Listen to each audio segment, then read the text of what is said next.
This has been an extraordinary series, I think, the Nation Conversations. Reverend Barber, Pramila Jayapal, Representative Raskin, last week Eric Foner, Alicia Garza, Robert Reich. So we're having, I think, thinkers and activists who understand this time of peril and promise, this triple crisis moment, and what could emerge from it. It's a sense of if not now, when. I'm particularly honored to have Representative Ro Khanna with us today. He's a great friend to the nation. He's written many important articles, but more important, he's a visionary thinker who spins off more ideas for remaking our foreign and domestic policies in an average week than most members of Congress do in a full term, or even a career. He's a leader in the Congressional Progressive Caucus, along with Pramila Jayapal, who joined us a few months ago, and Mark Pocan. But what makes him truly remarkable, I believe, is his determination to implement his plans. What's also remarkable is at a time when this seems imperative to me, Ro, for several years, has been a leading voice in crafting what a sane 21st century progressive foreign policy would look like. He's been one of the most outspoken critics of endless wars, facile military interventionism, and ill-conceived military alliances. He's staunchly in favor of what I'd call progressive internationalism, that seeks restraint, not isolationism, that puts the United States on the side of human rights and cooperation. And he has supercharged efforts that the nation over decades has staunchly stood by, efforts to reassert congressional oversight on matters of war and peace, leading a transpartisan effort alongside Bernie Sanders in 2019 to pass a resolution ending US involvement in the Saudi-led coalition in Yemen. Now, Trump vetoed the resolution, Natch, but it was the first time in history that a war powers resolution made it to the president's desk. And Ro was at the forefront of that effort, in addition to blocking war with Iran and working, by the way, across the aisle, even with some libertarian-leaning Republicans to embrace a security policy of restraint and realism. At home, Ro, as the representative from Silicon Valley, crafted an Internet Bill of Rights that has influenced the Democratic Party's approach to a range of issues, including net neutrality. He was, as we were talking about before this call began, he's been a great supporter and fighter for broadband, rural broadband, universal broadband, which is a human right. It's an essential right in this time. It's not a luxury. And he has led that effort for many, many years. He's led groundbreaking efforts to assure that the prosperity that extends from new technology is shared by all. And he's been in the forefront of efforts to address police violence, co-sponsoring vital legislation to set guidelines for the use of force by police officers. Notably, he did that before George Floyd died in the custody of Minneapolis police. He was co-chair of Bernie Sanders' presidential campaign and was just recently selected the right leader to lead the Democratic Party delegation from California to the convention. There are few members of Congress who can truly be said to work consistently and effectively for economic, social, racial justice, for the preservation of the planet, and for peace. But this is precisely what Ro does and has done. And it's really an honor to introduce him to you. Many of you may know him. If you don't know him, you're gonna know him. And I welcome Ro. And forgive me, I have family health issues, which I must attend to, but I wasn't gonna give up the chance to say hello to Ro, to introduce Ro, and I know your conversation will be a terrific one. Thank you, Aaron. Thank you, Sarah. Thank you, everyone. Thank you, Ro. Well, thank you. Wow. Katrina, I'm so humbled. I'm so touched. That was it's all real. The thoughtful introduction I've ever received. A little hesitant it's coming before my talk because it's a lot to live up to. But let me just say that I read almost, as you know, every one of your columns. You've been such a intellectual giant in thinking about a new foreign policy, a new progressive foreign policy, and placing it in a context of military restraint, but positive interaction and engagement, so that we have a 21st century that overcomes the models of the 20th century, where we move past colonialism, where we move past the Cold War framework, and where we actually engage in solving climate change and solving global poverty and solving issues of nuclear proliferation. So your voice, your thinking is extraordinary. I had said when I thought Bernie Sanders was going to be president, I said he needs to have you in a role in shaping our foreign policy, and I still hope I hope Joe Biden will do that. But I am a student of a lot of your thinking, and it's really an honor to be here today. So thank you. Thank you, Ro. And thank you to everyone who invited me on the series. I mean, Robert Reich, and what giants that you've had, and Eric Foner and Pramila, of course, who I think is going to be a great leader in the House of Representatives and is our caucus chair.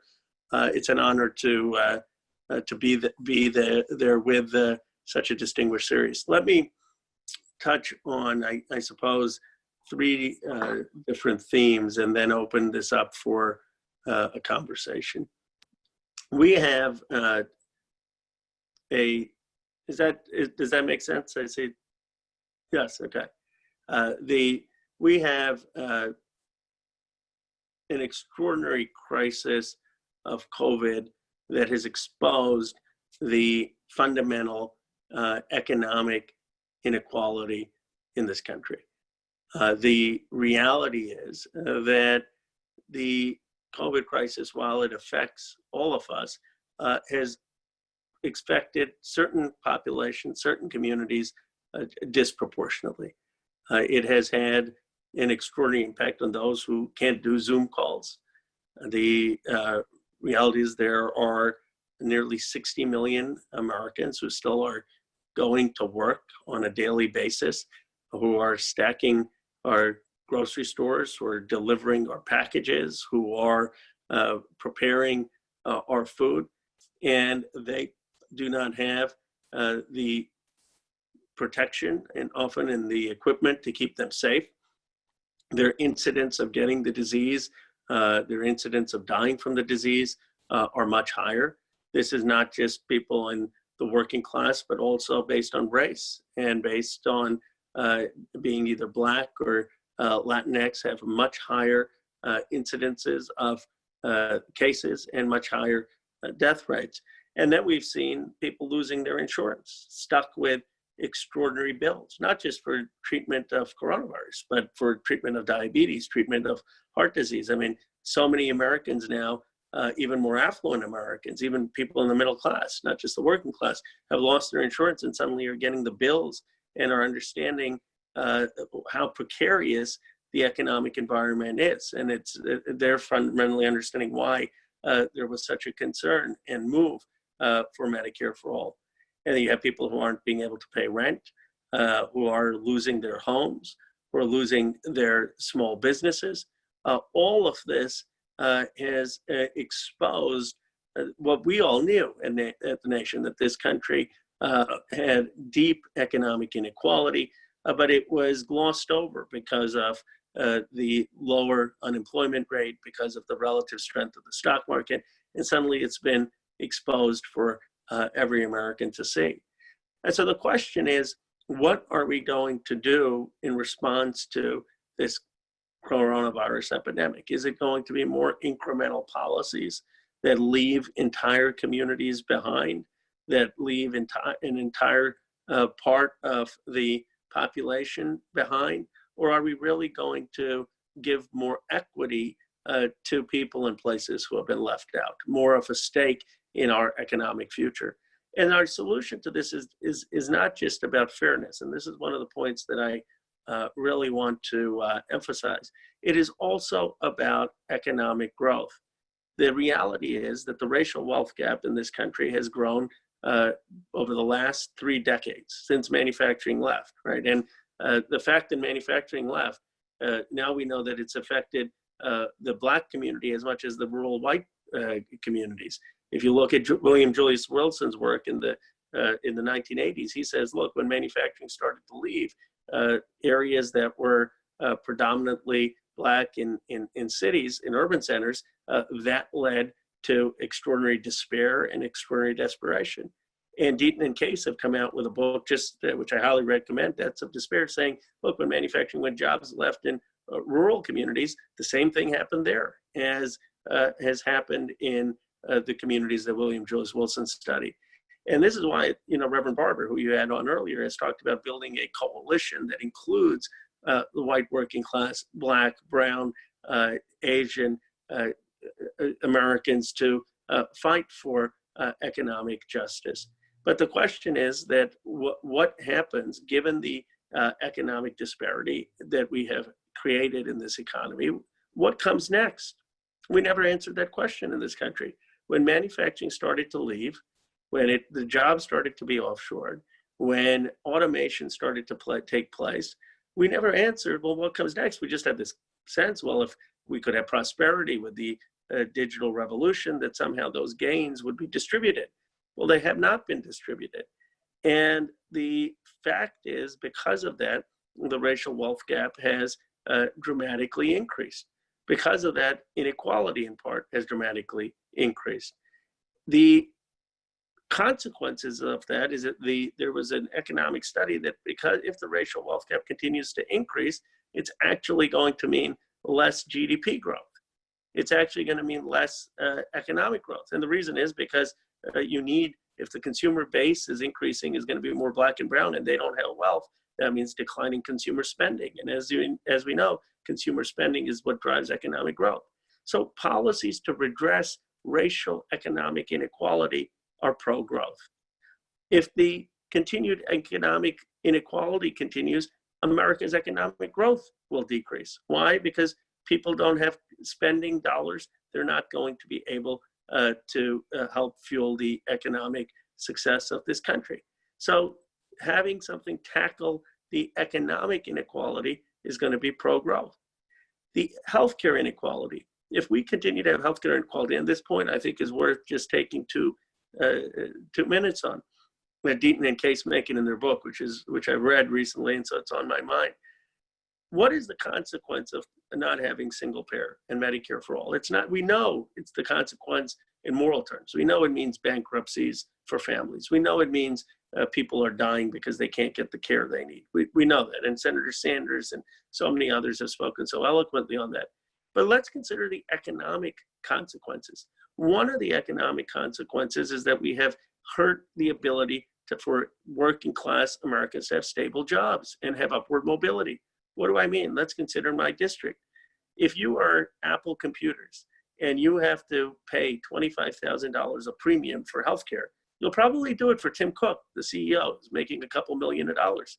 But are you going to do it for the janitor or the bus driver who's making $25,000, $30,000, $35,000, $40,000 and say, okay, I'm going to pay $25,000 for healthcare?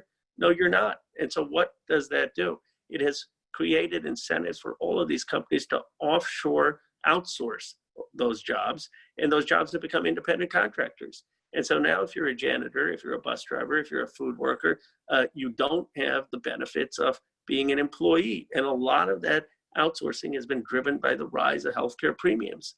And those individuals then lack healthcare. They lack upward mobility. There's no longer the sense of a janitor going and starting out as a janitor, or starting out in the mailroom and ending up as a vice president.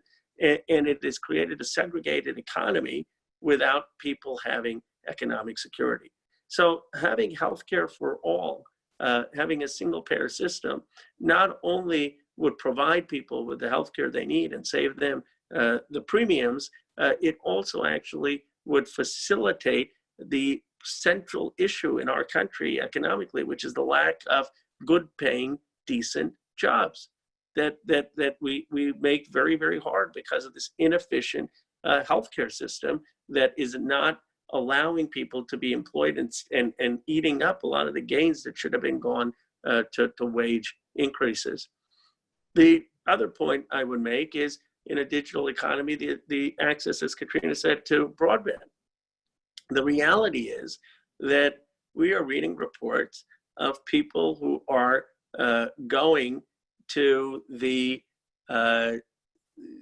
parking lots to be able to do their homework. People having to drive miles and miles and miles to be able to get access to the internet. I mean, imagine in the 1950s or 1960s, a manufacturing was concentrated in 3 or 4 or 5 cities in this country.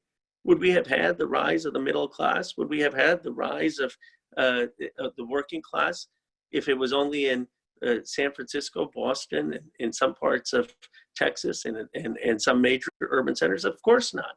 And yet that is the case today. The reality is the United Nations has said access to the internet is a human right. You can't get a decent job in today's society if you don't have access to the high-speed internet.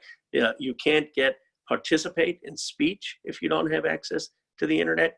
And yet there are so many Americans in our country who lack access to basic high-speed internet. But it's not just access to high-speed internet. It's also making sure that they have the opportunity to work and to do jobs in this new economy, because there is a multiplier effect.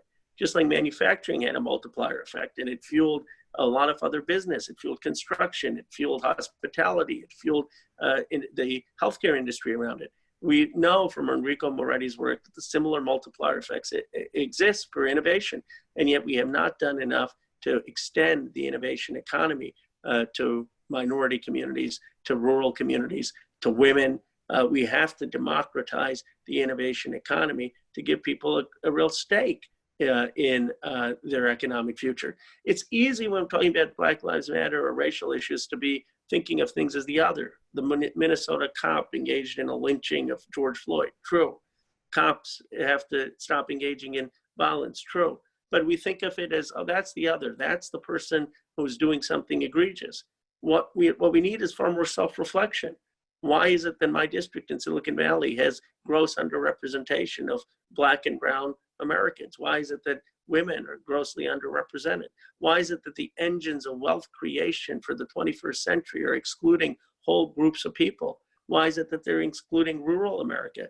If we do not figure out how to tackle in an intentional way the exclusion of wealth creation in the 21st century, then we are going to continue to see, in my view, some of the strife that we have in this country. We have to figure out how do we empower individuals to participate in a 21st century economy and bring that success to places that have been left out.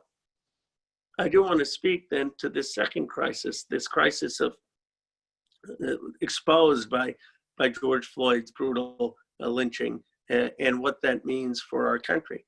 I think it's had us reflect about the legacy of racism, and how could we not? I mean, I was born, as some of you know, in Philadelphia. My parents immigrated from India. I was born in our bicentenary and grew up in suburban Philadelphia. But being Indian American in America is different than being Black in America. My grandfather spent 4 years in jail during Gandhi's independence movement. That's where I got my values. And of course, there's an interlink between Gandhi's independence movement and Dr. King and John Lewis and the civil rights movement in this country. But we have to understand what we're up against. 256 years of slavery, 100 years of Jim Crow, that's 356 years of Blacks being seen and treated as inferior in the social order.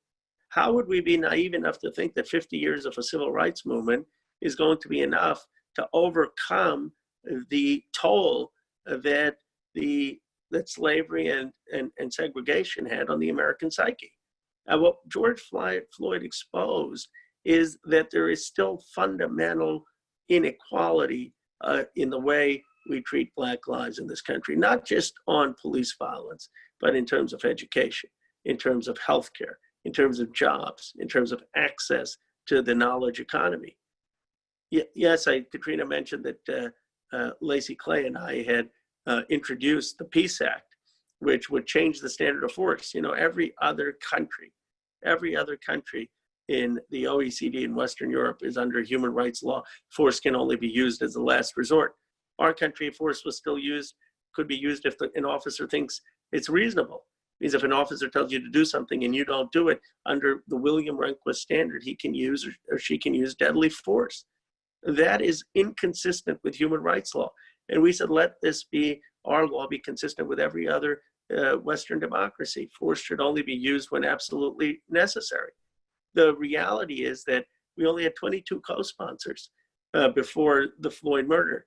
And now we got almost 231 co-sponsors, and it passed the House of Representatives.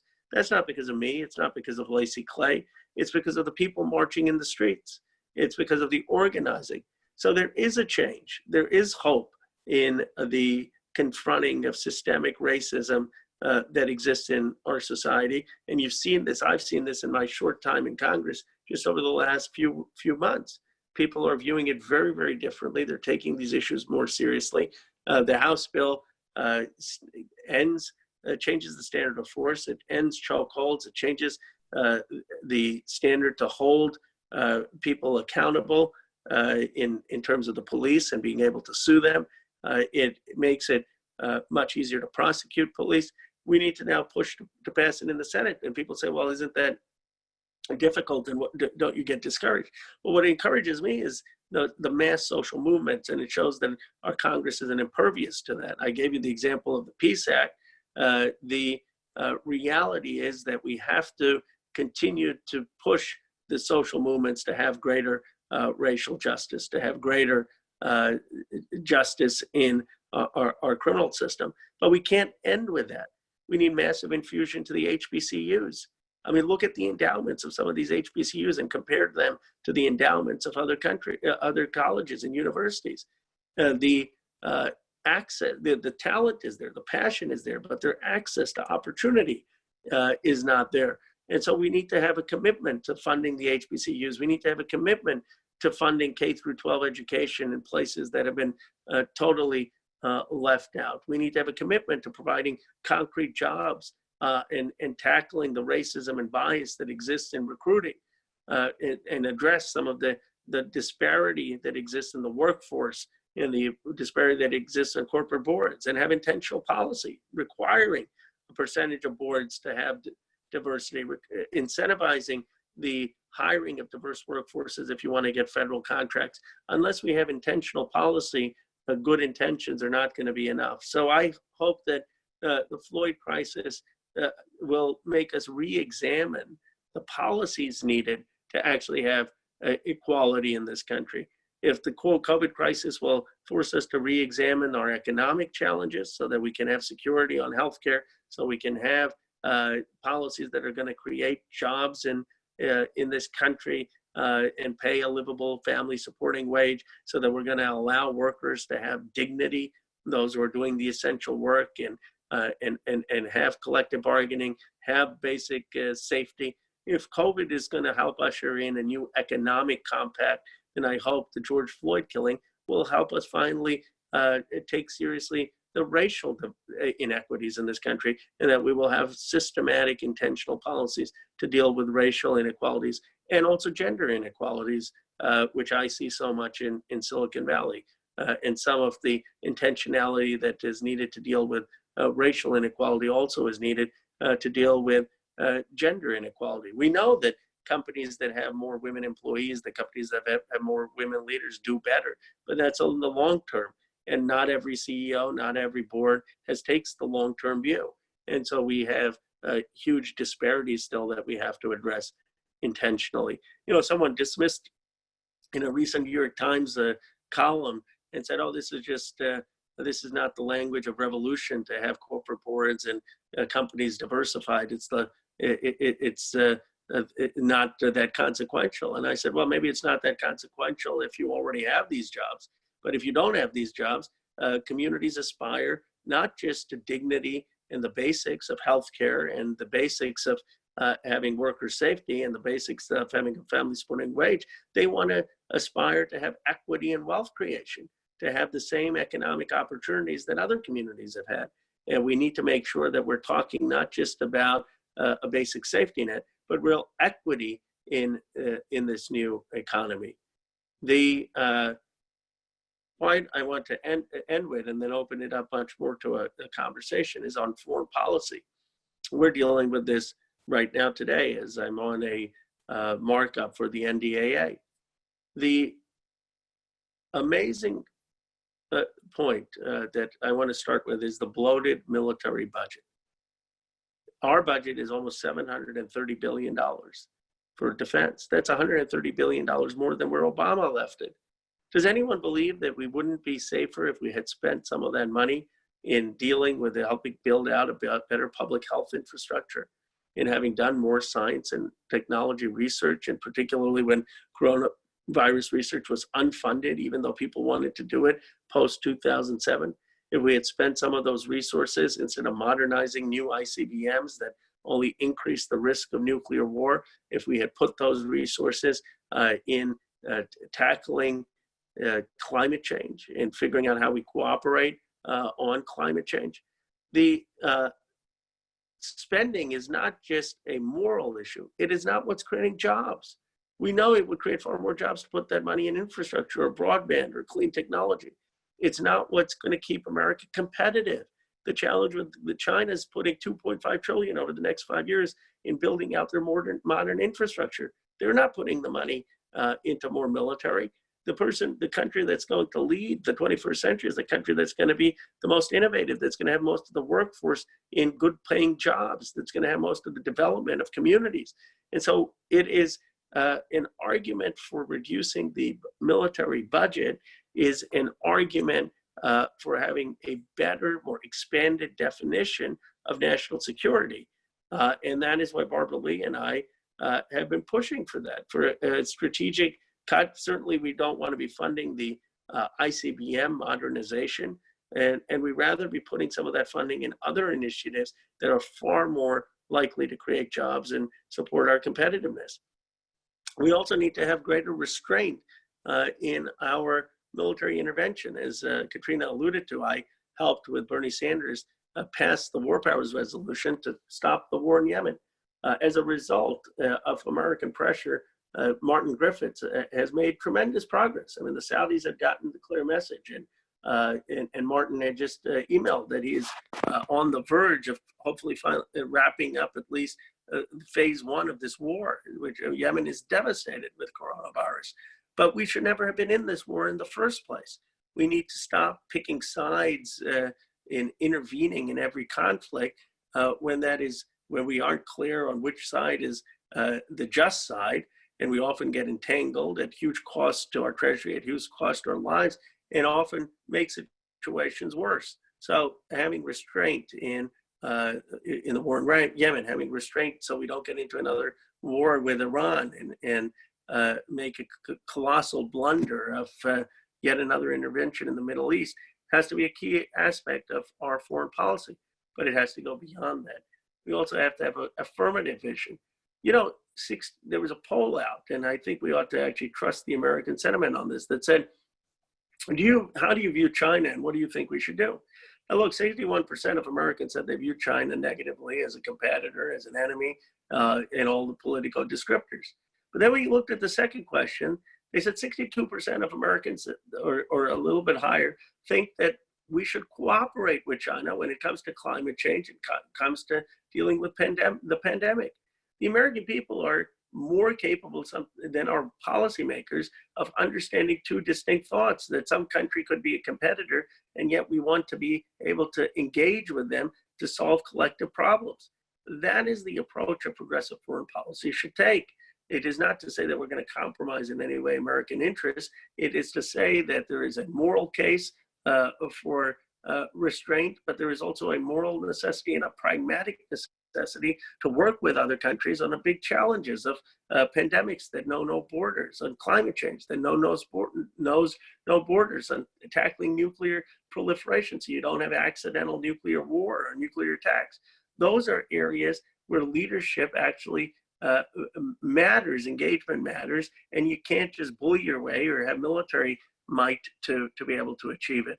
So having a thoughtful foreign policy is part of the American necessity for success in the 21st century.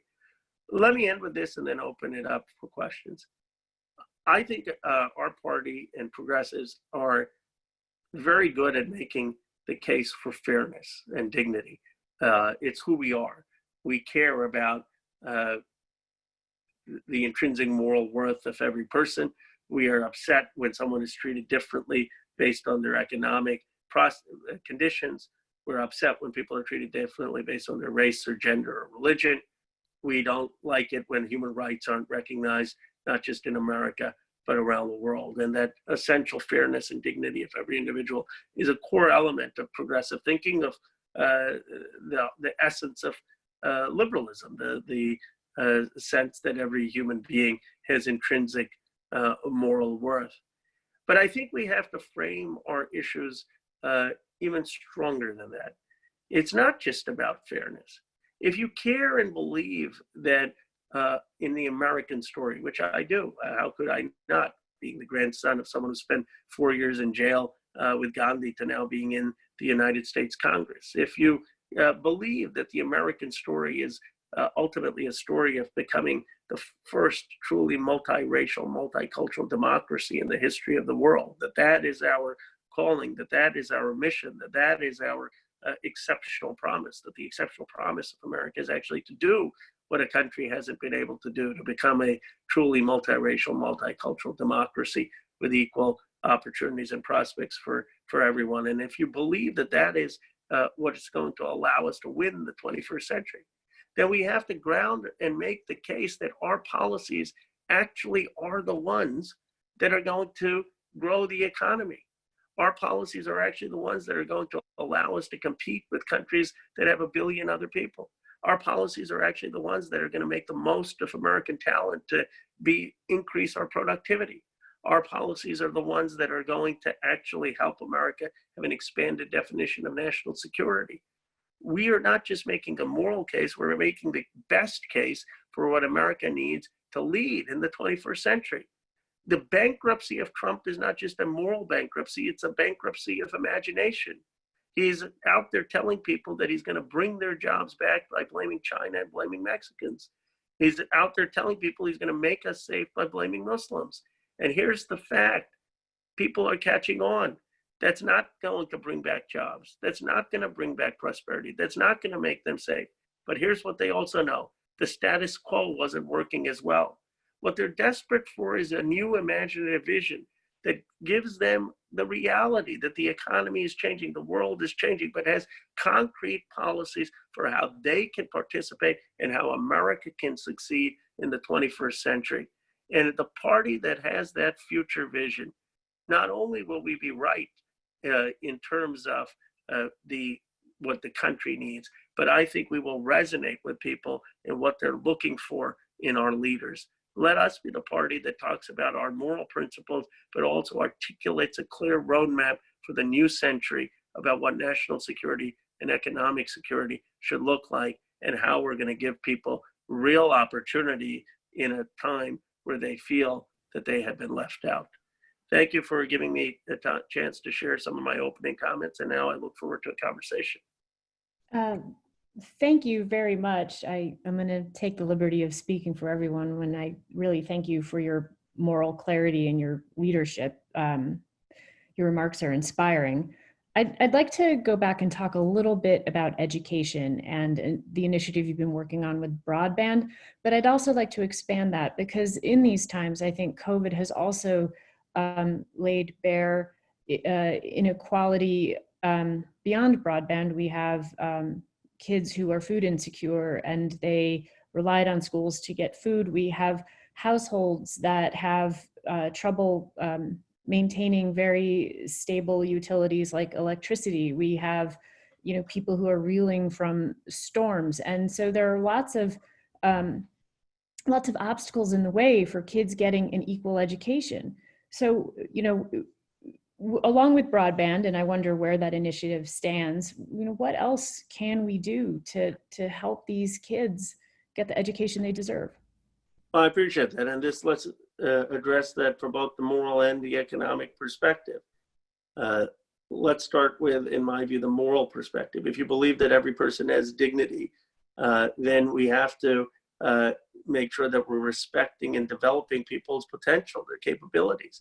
This is Amartya Sen, Martha Nussbaum's work on capabilities, that if we can't have a society where someone is born into a society and they don't have enough food to eat, they don't have a basic education, they don't have a decent neighborhood.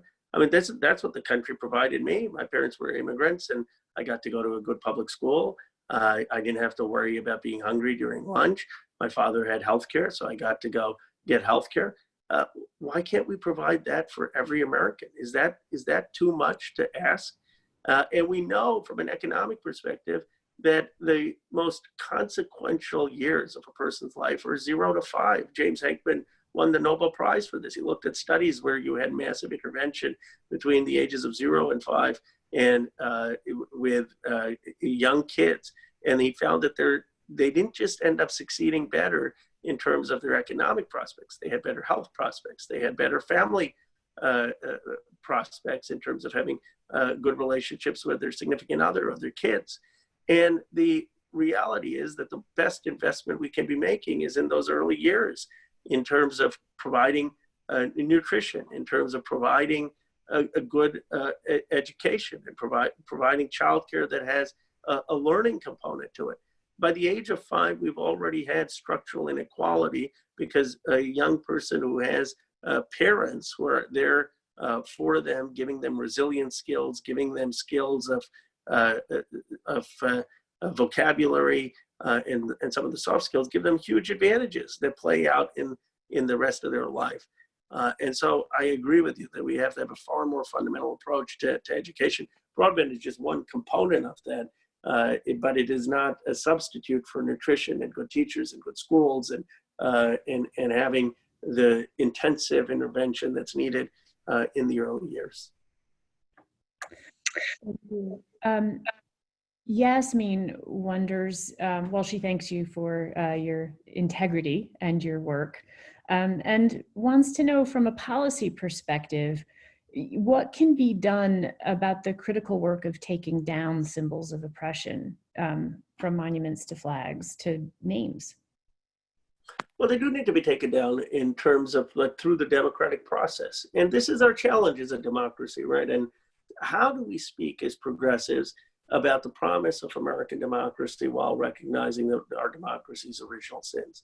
How do we speak about the need to have a common American culture and American aspiration, but one that's not exclusive or oppressive and where people have equality? I would argue that the way to do that is to have a democratic dialogue and to have protests, to have peaceful movements where we understand and appreciate the harm that people are experiencing given a certain monument or a certain statute, and we discuss that harm. But that ought to be done in a democratic debate, and it ought to be, and we ought to have the ability to listen to perspectives as we make those decisions. So I support, of course, the Speaker's decision to remove some of these Confederate statutes from the Capitol. I support the idea of renaming places where you have symbols or people of oppression. But I think that has to be a part of a dialogue, and we have to understand that the importance of heritage, and we have to be sensitive to what symbols mean to different people. Ultimately, I think equality is the most important value, but it can't come off, in my view, as a sort of we are morally superior and you're not, as much as one of a dialogue, understanding where people are coming from to try to reach some consensus. And I think it has to be contextual. I mean, I admire Abraham Lincoln. Do I think he was perfect? No. But did he usher in the Emancipation Proclamation? Yes. Did he usher in the 13th Amendment? Yes. Did he have certain terrible views on race? Yes. So how can we have an admiration for some of the good things in our founding or in our second founding that Lincoln did, while being sufficiently able to critique them? Overall, though, I would just say this. I remain very, very hopeful about the American experiment. And maybe it's my upbringing, being, how could you not, given my story? But if we can talk about the American experiment in aspirational ways while recognizing that it is a constant work in progress, I think we will get more people on board with removing those parts of our country's symbols that are hurtful and oppressive. So for policy to be put into action, it has to go through a machinery in Washington, and that machinery seems a little bit gummed up right now. Debbie is asking, what strategies do you suggest in order to get the Senate to pass some of the bills that are just sitting there, like the Peace Act? And how can we get them to put these bills on the floor and vote for workers and the people? Do we have any options? We need to win. We need to win the more seats in the Senate. We need to win the presidency. I mean, the reality is that you're not going to change Mitch McConnell's mind. And we have to really win more seats. I mean, it's as blunt as that is. McConnell has been an obstacle for everything, for voting laws on basic gun violence, to laws on changing the standard of force, to laws on how we protect voting rights. So I think the biggest way is we have to continue to mobilize and have electoral victories. I also think that if we want to lessen some of the bitterness and be able to build coalitions, we have to think about what Reverend Barber is thinking about, what Joan Williams in her book about white working class is thinking about. How do we have coalition building that cuts across education, race, geography in this country? There are a lot of rural white Americans in parts of America who don't have college degrees, who do have interests in common with rural Black Americans. That doesn't mean that that we shouldn't focus on race. Obviously, race adds a huge different dimension to the issue that has to be addressed intentionally. But it does suggest that maybe around certain jobs agendas, expanding broadband, expanding infrastructure, expanding certain types of manufacturing, expanding access to the technology economy, there can be coalitions that are formed that scramble traditional division. And I think that the more we can figure out how to build those kind of coalitions, the better chance we have of functional democracy. So there are several questions here about really how we spend our money, how our government spends our money, and how much is going to the military versus how much is needed for education, healthcare, public health threats. And so I guess the question is, it's from several people, so I'm trying to consolidate. How do we advocate to reduce our military spend? How do we work to get meaningful economic support for healthcare, education, and create more equality? Well, the military spend is over 50% of discretionary spend. And so that is one of the biggest spending items of the federal budget, as I alluded, $730 billion. Now, I think it's important, and I've said this, that progressives often get the first line well. We need to cut strategically military budgets that are bloated and not have modernization of ICBMs, not have an overseas slush fund that's going to get us into foreign wars. What they don't, I think, do as well is have the second sentence. And then we're going to invest this and create millions of jobs around America and hundreds of thousands of jobs in communities left behind. The reason that military spending is often there is that there's a defense has strategically placed something in almost every congressional district.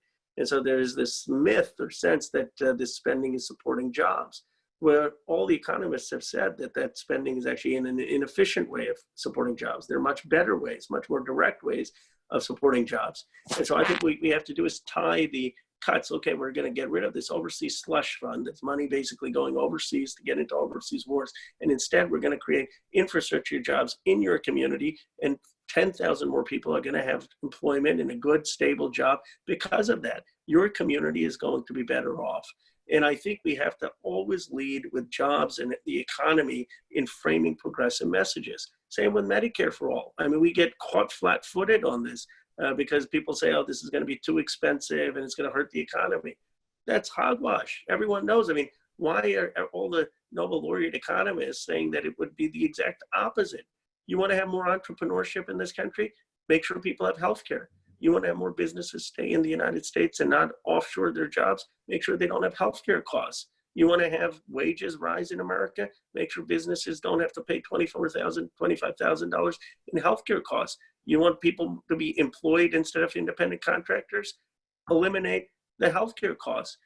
You want to have greater job creation in this country that get more people having basic healthcare in rural and other areas, and that'll have more healthcare providers. So this idea that somehow Medicare for all or single payer is going to hurt jobs or hurt the economy. We have to push back very, very hard against that and make the economic case. Here's a question that is a little more maybe personal for everybody as they are thinking about retirement and savings and how to fund things that are important. It's from Charles, and the question is there a way to require retirement funds, university endowments, to invest in beneficial things rather than stocks and mutual funds and things that don't have any regard for social benefits? Yeah, so I think that there's definitely moves in terms of the activism to have socially beneficial investment. And I admire people in the active college campuses and in the investor community that are thinking about the consequences of investments.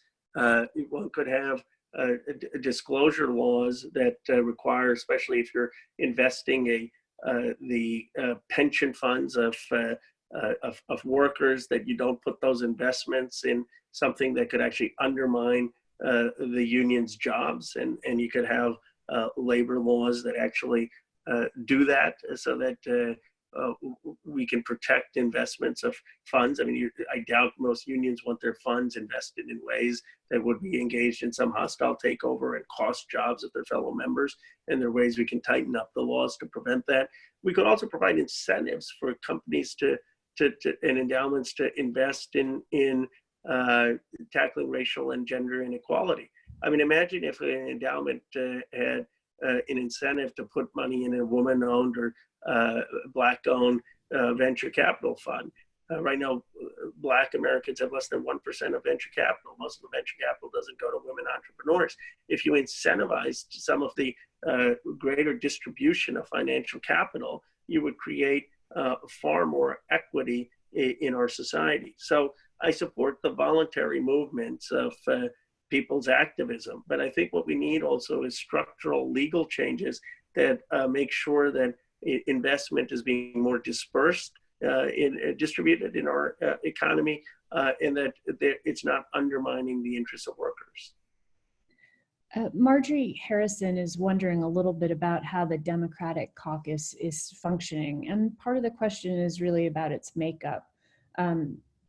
It says in 2018, it was reported that House Democrats recruited candidates with military backgrounds. And the question is, does that impact the functioning of the debate within the Democratic caucus?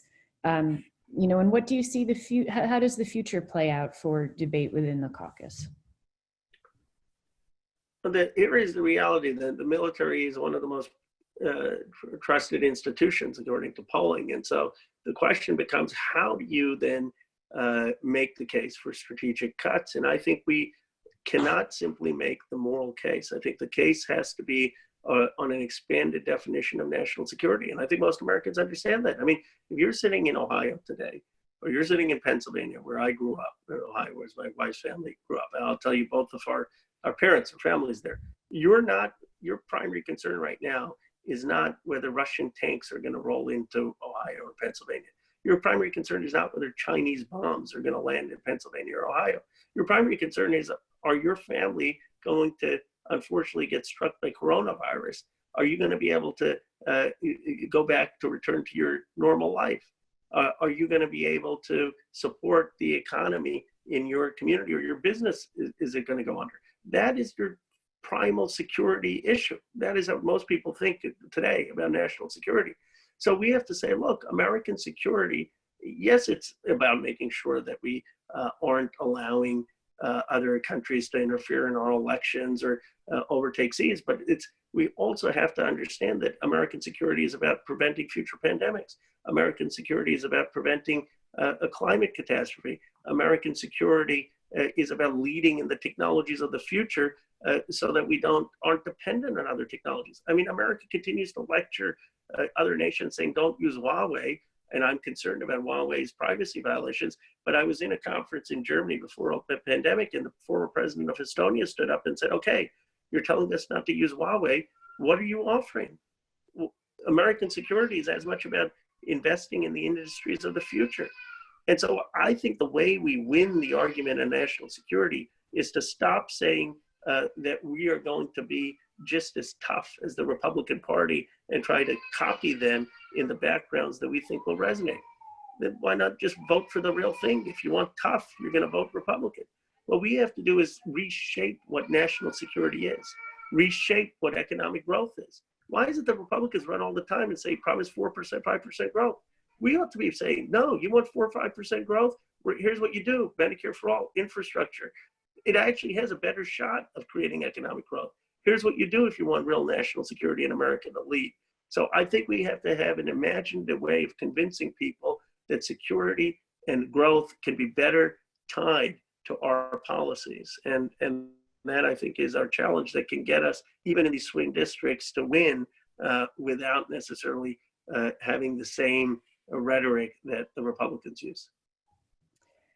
Lawrence thanks you for co-sponsoring HJR 48 and explains that that's the We the People Amendment to overturn Citizens United and end corporate personhood. And the question is, how quickly can the 28th Amendment be passed? And what has to change?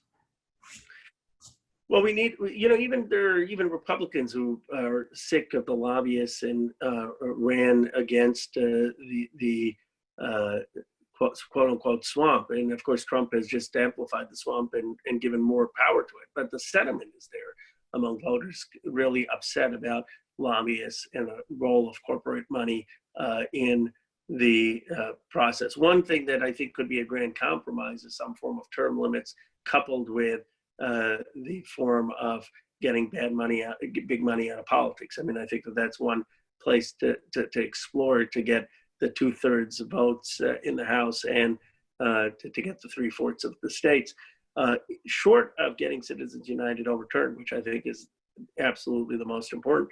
There is a proposal that Russ Feingold and I have introduced called Democracy Dollars, where we say, let's just turn every voter into a donor, give everyone $100, and drown out the private sector funding.